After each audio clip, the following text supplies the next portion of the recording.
Mario Scicluna, negozjant Awċi, kien fil-mira ta' karozza bomba fil-Fgura. Allegatament Scicluna huwa persuna magħrufa mal-pulizija. Kienu għal-ħabta ta' 6:30 tal-ħamis filgħaxija li l-Pulizija tad-Distrett tal-Fgura daħlilha rapport fi triq Sant'Antnin kien għadu kif instama' ħoss ġej minn taħt vettura tal-għamla Mitsubishi.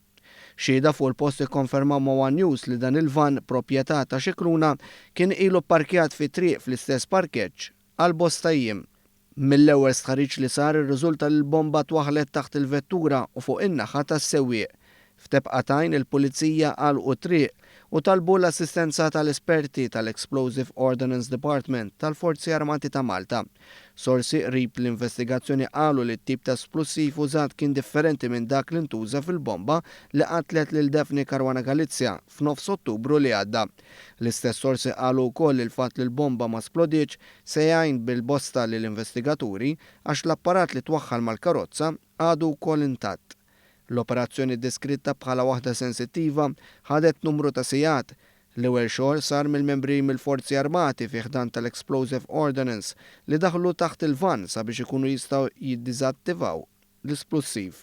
X'ħin il-bomba ġiet diżattivata, daħlu bosta esperti forensiċi tal-Korp tal-Pulizija fejn qattaw is-sigħat jiġbru kull tip ta' evidenza li kien hemm mal-van u fiż-żona li kien ipparkjat fiha. Għal-ħabta ta' 11 ta' filgħaxija wasal fuq il-post il-low loader tal-Korp tal-Pulizija fejn ħalvan ta' Scicluna l-garax tal-Pulizija f'Pembroke fejn komplow l-eżamijiet forensiċi fuq il-vettura. Fuq il-post kien hemm ukoll il-Maġistrat tal-Assa Consuelo Xerre Herrera li flimkien mal-esperti maħtura biex jgħinuha fl-inkjesta deret tanalizza kull xorta ta' evidenza li nstabet mal-karozza. L-investigazzjonijiet tal-Pulizija ssoktaw matul il-jum tal-ġimgħa bil-Pulizija tad-Distrett deru jħabtu bieb sabiex jistaqsu l-ġirien jekk fl-aħħar jiem osservawx xi attività suspettuża. Sa kmieni filgħodu l-post fejn il-van ta' Scicluna kien ipparkjat kien għadu vakanti u l-marki taż-żejt maħruq li ħareġ mill-van kienu għadhom jidhru ċari fit-triq. Nifhmu li l-Pulizija elefat ukoll qatt ta' filmati minn kameras ta' sigurtà li mistennija jgħinu wkoll il-Pulizija fl-investigazzjoni tagħhom. Is-sorsi tagħna sostnu wkoll il-Pulizija mistennija tkellem ukoll lil Scicluna bilan li tipprova tistabbilixxi l-mottiv wara tqejjid ta' bomba mal-vettura tiegħu. Minkejja ma ħadix dan kien l-ewwel każ ta' karozza bomba din is-sena.